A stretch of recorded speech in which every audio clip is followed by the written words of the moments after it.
Dia masih berpikir idealisme dia itu yang paling benar dan orang tuanya itu pasti salah.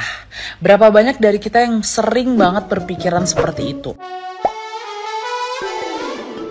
Hola netizen yang tercinta, hubungan Laura Meizani dengan Nikita Mirzani makin dekat dan bisa dikatakan akan akrab kembali. Ibu dan anak ini sempat dikabarkan berseteru. Perseteruan tidak terlepas dari hubungan Laura Meizani dengan Fadel Bajideh yang tidak direstui. Laura kemudian dijemput oleh Nikita Mirzani dan ditempatkan di rumah aman. Sejak dievakuasi itulah kondisi Laura Meizani kemudian semakin membaik. Komunikasi berjalan dengan baik dan mulai terlihat keakraban Laura dengan Nikita Mirzani. Kini ada satu kalimat sendu Laura Meizani yang bikin Nikita Mirzani sumringah dan makin dekat dengan Laura. Laura Meizani kini masih berada di rumah aman. Sebagai ibu, Nikita Mirzani juga tidak melepaskan pantauannya. Kuasa hukum Nikita Mirzani, Fahmi Bahmid, berbagi kabar terkini soal Laura. Menurut Fahmi, perkembangan terkini Laura yang masih tinggal di rumah aman semakin membaik. Fahmi Bahmid menceritakan momen saat menemani Nikita Mirzani melihat kondisi putrinya. Fahmi bersama Nikita Mirzani juga bertemu dengan orang-orang yang selama ini mendampingi Laura di rumah aman. Bahkan Laura sudah mulai mengakui Nikita Mirzani sebagai ibunya. Laura Meizani disebut memanggil Nikita Mirzani dengan sebutan mama. Sebelumnya, kata Nikita Mirzani, Laura sudah mengakui kesalahannya dan meminta maaf pada dirinya. Nikita Mirzani menyebut permintaan maaf itu disampaikan secara langsung oleh Laura Meizani yang memanggil ibunya dengan sebutan Ami.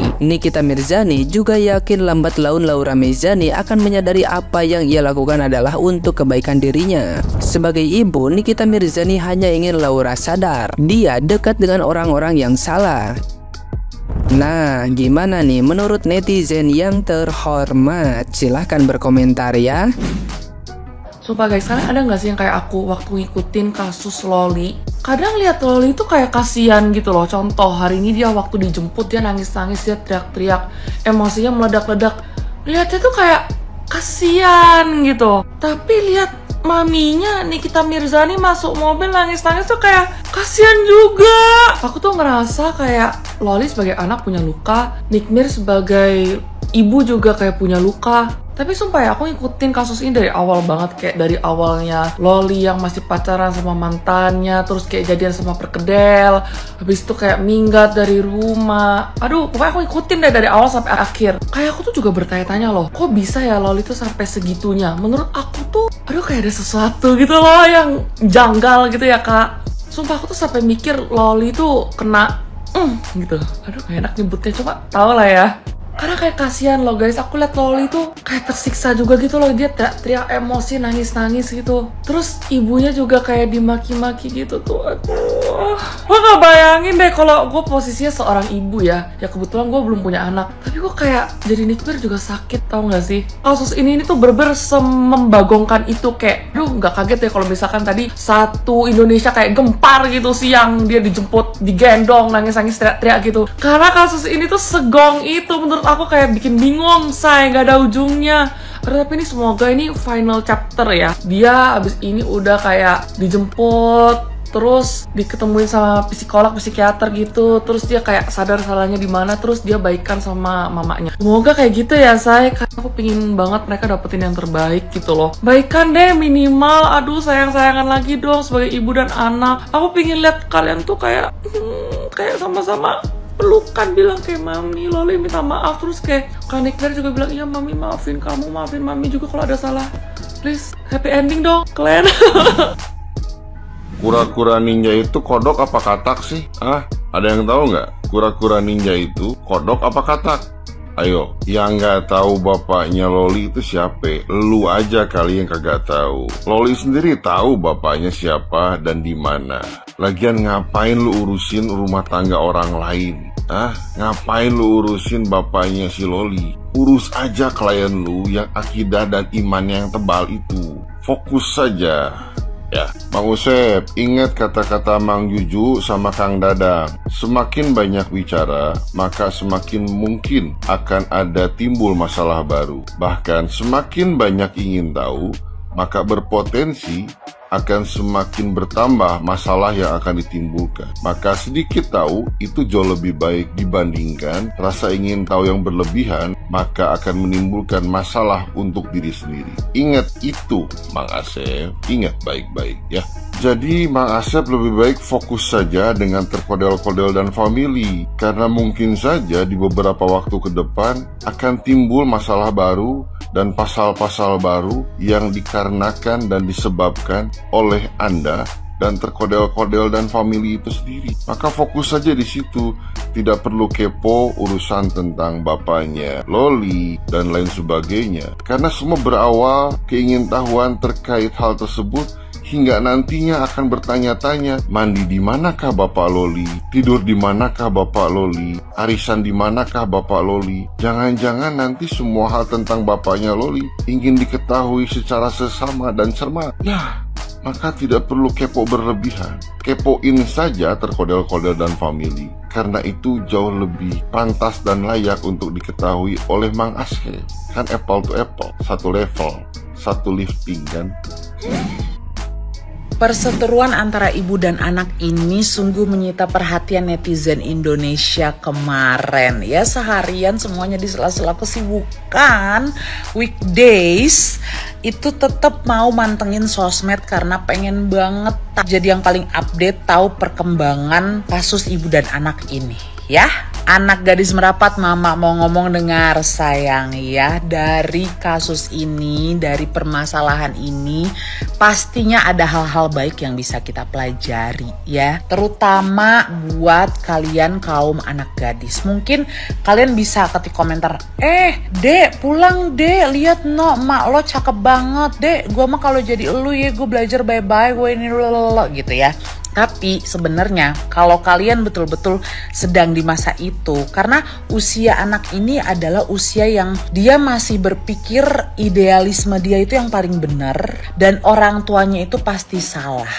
Berapa banyak dari kita yang sering banget berpikiran seperti itu. Aduh mak, lo tuh kolot, lo tuh nggak open minded. Kehidupan zaman sekarang tuh bla bla bla, lo tuh harusnya percaya sama gue bla bla bla gitu ya. Kalau mak Gabe jadi nih anak, kalaupun memutuskan untuk rebel sama emaknya, buktiin dong lo bisa jadi anak yang sukses. Buktiin dong lo bisa hidup benar gitu.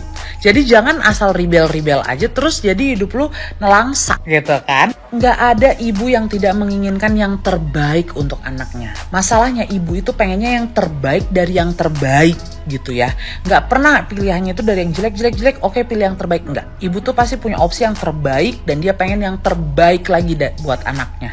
Nah, Mak Gabe mengerti kekecewaan si ibu karena dia merasa gue bisa nih kasih hidup yang baik, yang bagus, dasaran yang mantep buat anak gue. Tapi kok anak gue milihnya yang aneh gitu loh. Again, ini pembelajaran buat kita. Seringkali ketika kita dimabuk cinta, ya Mak Gabe udah pernah ngasih tuh kontennya kemarin. Ketika milih pasangan jangan pas di fase bucin. Ketika kita di fase bucin, apalagi di usia yang menganggap kita adalah yang paling benar, kita cenderung membuat keputusan yang salah. Orang tuamu bilang, gak bagus deh itu kayaknya dek, jangan sama yang itu deh.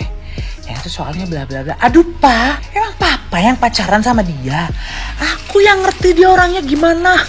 Nih ya dek ya, orang tuamu itu jelas sudah hidup lebih lama dari kamu. Orang tuamu sudah mengalami asam, garam, manis, pahit kehidupan. Dia udah ngerti what's coming. Dia ngerti orang yang pura-pura sama orang yang beneran. Jadi kalau orang tua ngasih masukan, itu dipertimbangkan baik-baik. Itu dipikirin. Karena lagi-lagi dasarnya bukan karena dia iri sama kamu. Atau karena dia itu gak pengen kamu bahagia. Enggak, justru karena dia pengen kamu bahagia. Ya, jadi tolong jangan jadi anak yang bodoh dengan mengesampingkan mentah-mentah omongan orang tua. Tetap harus dipertimbangkan ya. Nggak semuanya mah omongan orang tua benar, betul. Tapi kan berarti ada yang benernya, ya kan? Jadi coba kalau orang tua kasih masukan itu didengerin baik-baik ya. Karena orang tuamu tahu hidup ini cuma sekali. Dia hidup dengan banyak penyesalan di dalam hidupnya. Dan dia pengen anaknya tidak mengalami penyesalan itu. Tapi kan itu proses belajar mah iya. Tapi kalau boleh Orang lain aja yang belajarnya babak belur, anaknya nggak usah. Anaknya cukup lihat dari pengalaman orang, cukup dengar dari pengalaman orang tuanya. Jangan mengalami kesakitan itu sendiri, itu yang diinginkan orang tua. Di kasus ini mungkin kita bisa judge ya, buah jatuh tidak jauh dari pohonnya. Iya, oleh karena itu si ibu melakukan banyak cara gimana caranya agar anaknya lebih baik daripada dia. Tapi kenyataannya anaknya rebel tapi yang nggak lebih baik dari dia. Bahkan mungkin lebih parah. Jadi ibunya sakit gitu loh. Di sini deep inside tuh terluka. Kan tapi anaknya juga terluka. Iya. Jadi mereka saling melukai padahal mereka saling mengasihi. Nggak mungkin deh itu darah tidak bergetar ketika mereka lagi berseteru kayak gini, nggak mungkin. Jadi Magabe berdoa pribadi supaya kasus ini ataupun kasus-kasus lainnya yang kalian mungkin sekarang lagi musuhan sama orang tua atau nggak enakan sama orang tua, gontok-gontokan karena sesuatu hal yang berbeda pendapat, semoga bisa kembali akur karena orang tua tuh nggak bisa diganti. Mau gimana pun lo bilang dihapus dari kakak, dihapus dari nggak bisa. Ya, orang tua dan anak tidak bisa diganti, tidak bisa disingkirkan, tidak bisa, ya gitu deh. Dan mungkin pembelajaran juga yang Magabe bisa ambil dari sisi sebagai orang tua, kalau misalnya anak kita lagi rebel-rebelnya, sebisa mungkin kita memang harus sebijaksana mungkin mengambil posisi kita sebagai temannya di usia itu ya, di usia kayak gitu kita orang tua mengambil posisi sebagai orang yang bersebelahan sama dia, berdampingan sama dia. Susah karena kita tahu dablek lu ya, wakas tahu lu kagak ngerti. Tapi ya mau gimana? Karena pada akhirnya apapun yang terjadi sama anak kita tetap yang merasakan sakit dan bangganya itu kita yang paling banyak ya kan. Dah segitu aja, nggak usah so tua deh lu Magabe.